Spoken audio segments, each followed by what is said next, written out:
YouTube pards, Jack Spade back here with you, High Noon Leatherworks, for another leather adventure. So, last episode we cut out the pieces to make an ammo bag for Old West shooting, and we got those cut out. Today we're going to move ahead. We're going to bevel all the edges, and then we're going to go ahead and dye it. And remember, if you watched the last episode, this is actually going to be a tri-tone bag. So the ends will be saddle tan, the main body of the bag will be dark brown, and then the lace will be about a medium brown. So we're actually going to get three different colors out of that. So I think it's going to turn out really sharp. Plus, if you watched the last episode, you saw that we're doing a cutout for a white-tailed deer antler clasp. So it's going to be really sharp, and it's definitely going to look like the 1800s era. So come on in and let's get started. Today, first thing we're going to do is we're going to bevel the edges of these three pieces. I'm going to take a little bit of this Jeweler's Rouge and put it on a scrap piece of leather here that I use to sharpen or to polish my blades or my knife cutting tools. So I'm going to take my beveling tool. I'm just going to strop that.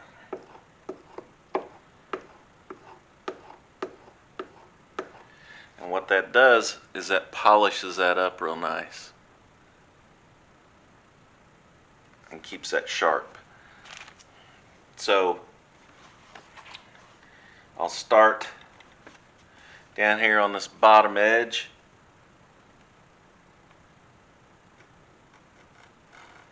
And I want to go very easy. I don't want to push real hard, because if I push down too hard, this tool is going to want to dig in to that leather, and I don't want to dig into it. I just want to take that sharp edge off of it, and that's what beveling's all about. Just taking that sharp edge off. And as we take that sharp edge off, it's going to make it have a real finished look to it. Now, normally I would, after I bevel an edge, I would come back and do some burnishing and burnish these ends to kind of round them off and make them look more finished. But I believe, since this is going to be more of a rustic piece, I'm not going to do that this time. I'm not going to do any burnishing. I think I'm going to just do the small bevel, and some of these bevels could be hidden anyway inside the lace, depending on how you put the piece together. Now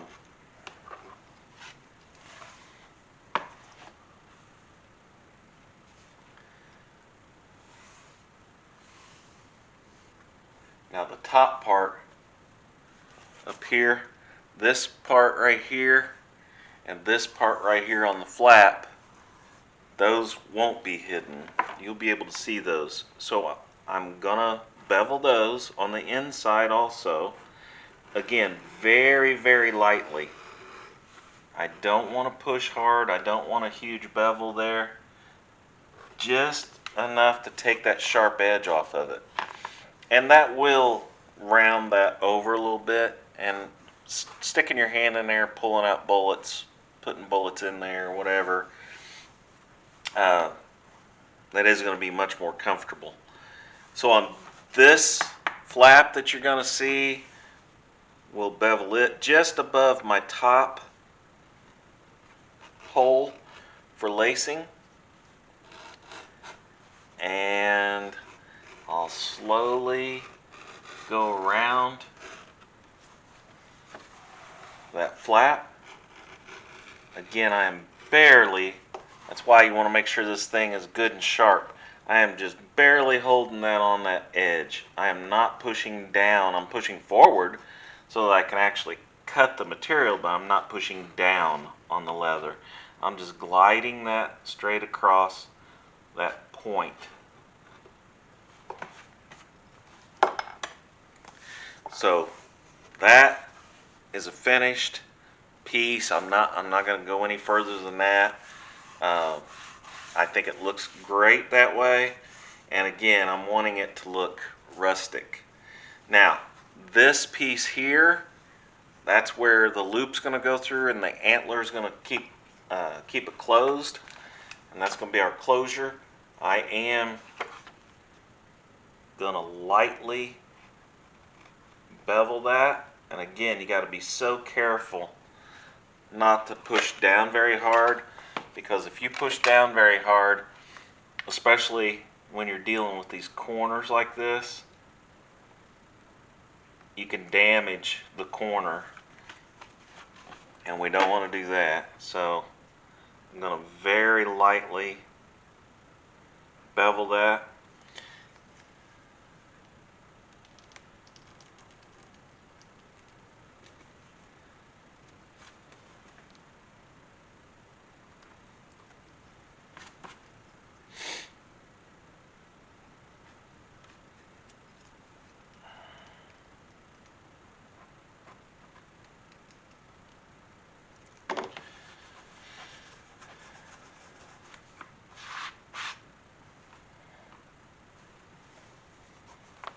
And then I'll do the same on the inside, because that will be going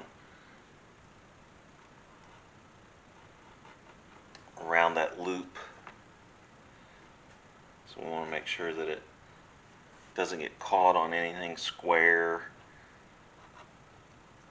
or a hard edge as it's closing around that loop. Make sure it closes smooth. So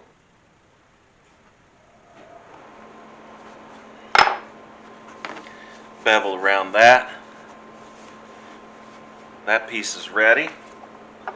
Again, I don't think these are as critical except for maybe the top here, because you will be able to see the top. If these ends are going to be on the inside like so, you're not going to see those anyway. So I'm not going to be real concerned with that. I think I will run over it real quick. It's not going to hurt anything, but it's not super critical right there. Now the end down here, or the top, it will be noticeable. You will be able to see that. So I will take a little more time doing that one. But down the sides, basically all I'm doing is getting rid of the pen mark where I traced my pattern. Other than that, I'm not too concerned about it. And then I'll do the top on the back, and I won't even do the sides on the back side. This is definitely going to be hidden. So there's one.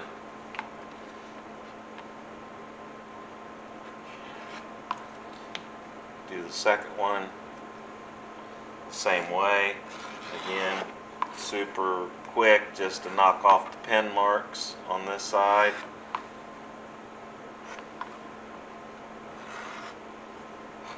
Just in case. I don't want somebody seeing pen marks on there. And then I'll do the top on the back part just like I did on the other side, just to give it a finished look. And then nobody's going to see the rest of that because that's all going to be laced together. So that's done. So those three pieces are finished as far as beveling. Now we're ready to move on to our dyeing. So let me get rid of these scraps where I beveled and come back to dyeing. For dyeing, we're going to go ahead and glove up as always. Put our beautiful dyeing mat or cardboard down. Don't want to get it on our work surface, so the gloves keep it off our skin. Our cardboard keeps it off our work surface. We'll have two different wool daubers, one for each color, two different small trays, one for each color. Again, we were doing saddle tan on the small pieces and doing dark brown on the large piece. So let's do saddle tan first. We'll do these small pieces. Let me grab a rag.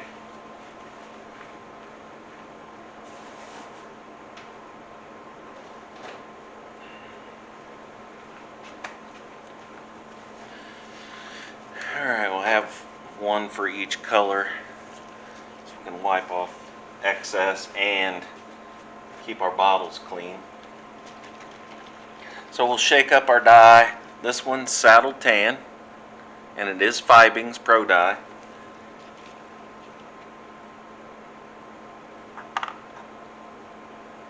And go ahead and fill that up about 3/4 of the way full. Wipe off what dripped down the side there. I like to try to keep my bottles as clean as possible. And I won't actually put those back on the shelf until I'm finished, just in case I have to add some more to that. So I'm going to set this other wool dauber and this other tray aside. Get my saddle tan ready. Dunk my dauber. And then start my dyeing process.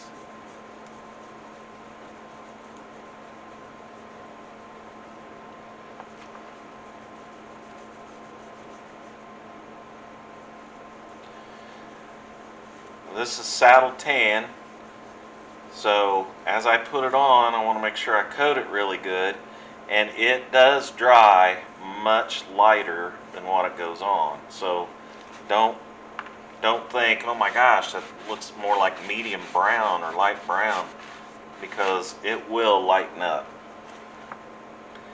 So I'll do my edges.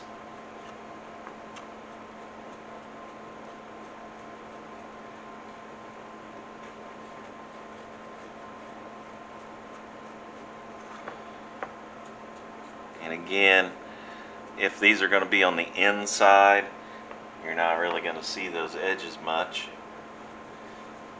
But you will see the inside. I mean, if somebody opens up the flap of the bag and checks out the inside of the bag, they'll see the inside edges of these, or inside.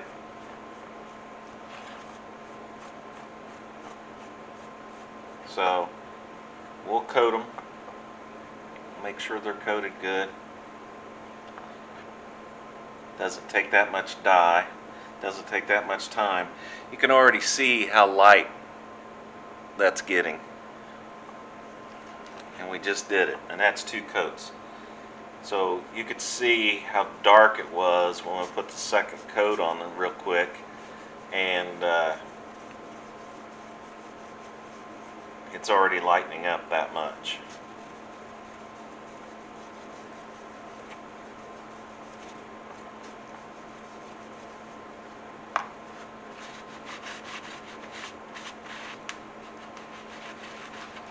And again, I'm not going to just let that sit there and soak in and soak in and soak in. Um,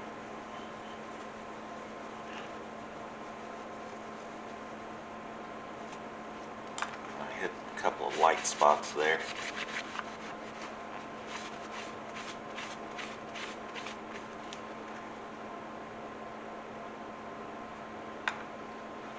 And then we'll hit the edges again on this one.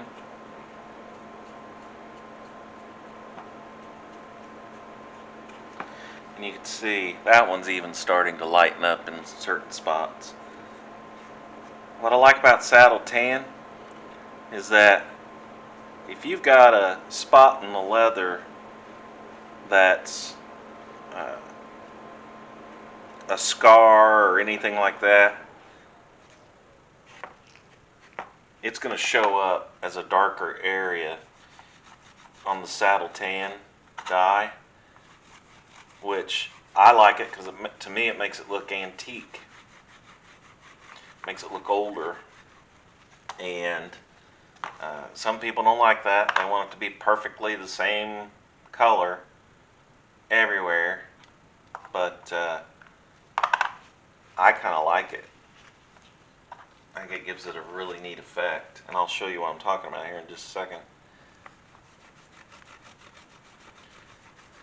Get the inside of this one coated.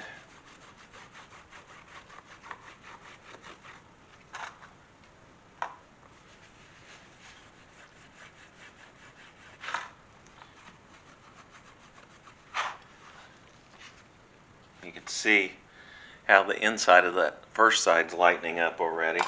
But here's what I'm talking about. You have a scar or anything on your leather. When I use that saddle tan, a lot of times that'll soak it in more and it shows up. But I think it looks good. I think it makes it look more of an antique finish. There's another one right here on the lower part of that one. So, but you could see, hopefully you could see how much lighter they get very quickly. So there's those two pieces. I can throw that dauber and that container away and I can move on. Now we're ready for the large piece. I'm going to set these two pieces out of the way so they don't possibly get any of this dark brown on them.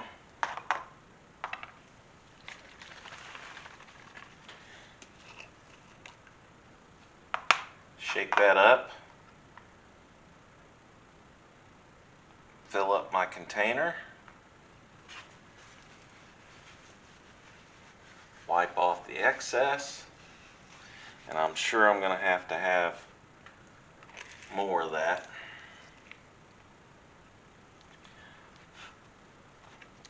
But let's start with that. And go ahead and start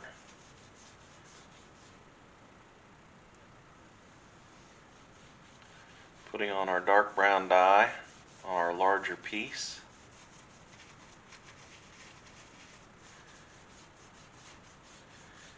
And since it's a darker color, it is a lot easier to cover because you have that light background of the leather, and as you coat the leather with that darker dye, you can actually see where you've been very easily.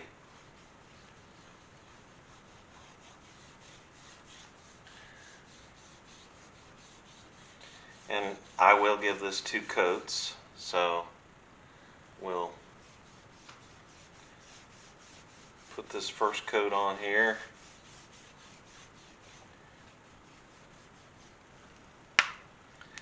And it's really sucking up the dye. We'll put more in the container.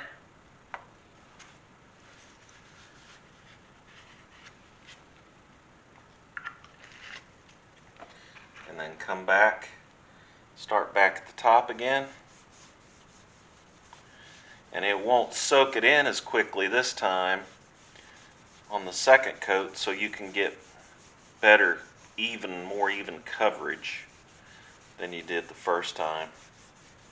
The first time you have some leather that really absorbs that dye, and it's hard to get it on there quick enough before it will absorb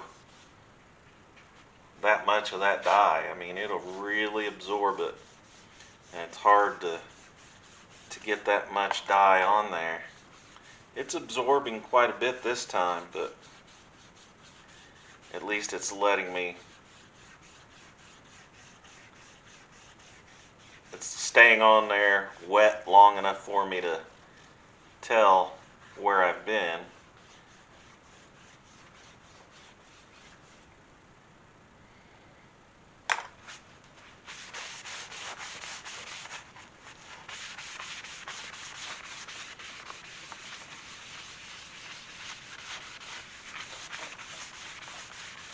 And again, that dark brown, it will, I mean, it's really dark right now, but it will lighten up a little bit. So we've used 2 containers, trays already, just on the front. So we'll put some more dye in the container, wipe off the excess, and then I'm going to do the edges next.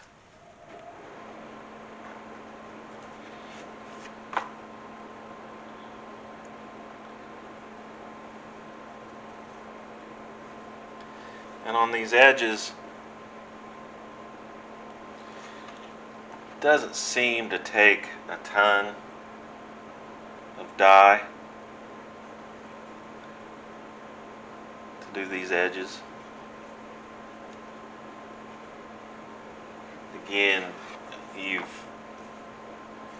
I went lightly when I beveled, so you can see the edge there, and as I coat it, you can see it being covered up by the dye.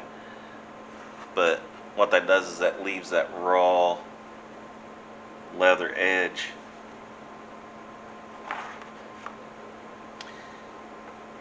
And then we'll start to do the back. And again, this is the inside of the bag. So yeah, I want dye on it, but I'm not super concerned about the perfection of the dye.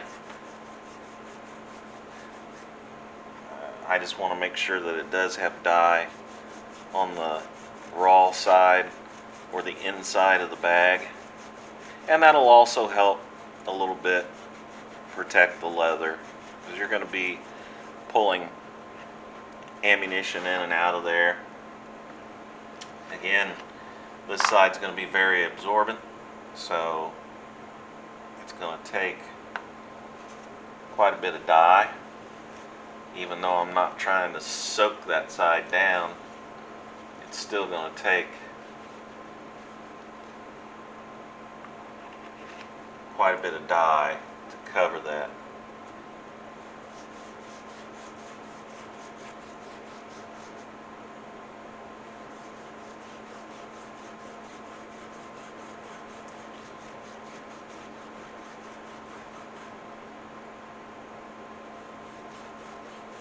And again, it depends on your conditions you're working in. You know, if you're working in air conditioning, that stuff's not going to dry near as quick as if you're working in a hot room or garage, or, you know, if you're working in a real hot area, it's especially on these rough sides, these raw sides of the leather, is going to soak in and dry fast. So it kind of depends on the conditions you're working in too.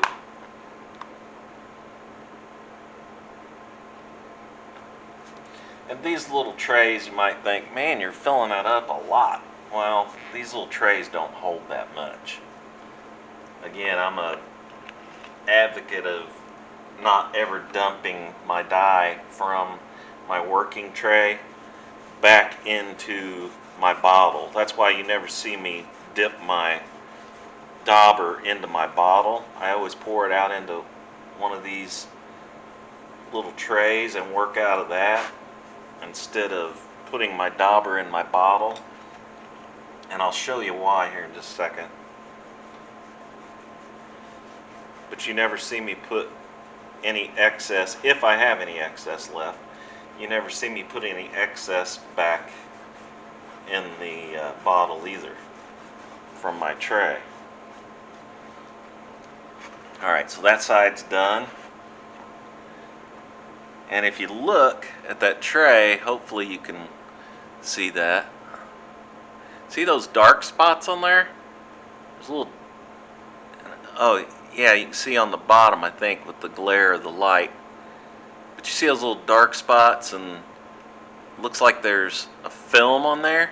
That's not dye, that's actually little teeny tiny pieces of this leather back here that came off on my dauber, and then I re-dip. Well, that dispenses or puts it back in that container.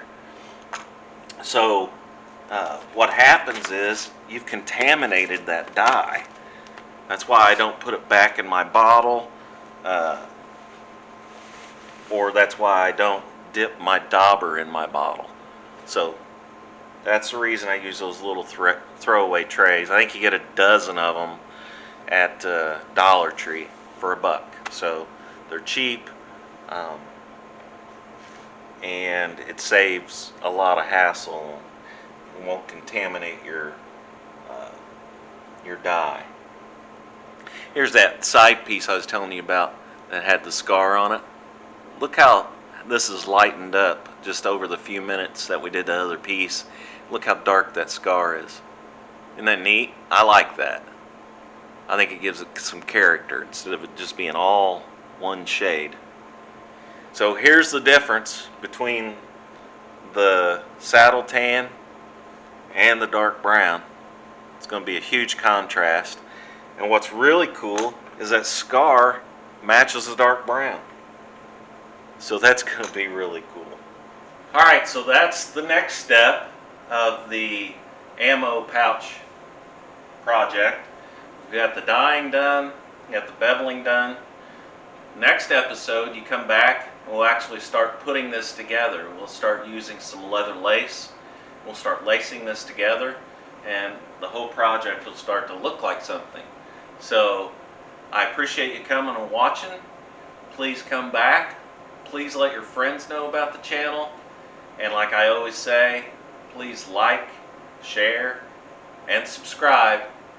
And I'll see you next time.